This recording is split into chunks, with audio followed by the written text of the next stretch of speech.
ای عشق آهسته بریز که غم زیاد است، ای شمع آهسته بسوز که شب دراز است.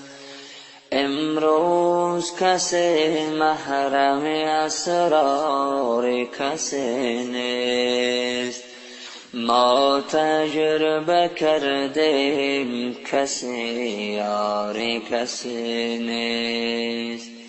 هر مرد شتردار اویسی قرنی نیست، هر شیشه گل رنگ عقیقی یمنی، هر سنگ و گل گوهری نایاب نگردد، هر احمد و محمود رسولی مدنی نیست.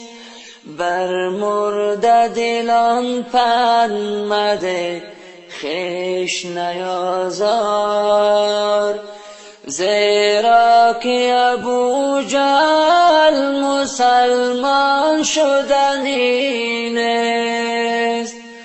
با مرد خدا پنجه افکن چون نمرود، این جسم خلیل است، این جسم خلیل است که آتش زدنی نیست. خشنود نشو دشمن اگر کرد محبت، خندیدن جلاد ز شیرین سخنی نیست، خندیدن جلاد ز شیرین سخنی نیست. جایی که برادر به برادر نکند ره، جایی که برادر به برادر نکند ره، بیگانه برای تو برادر شدنی نیست. 100 بار اگر دایه به طفلی تو دهد شیر،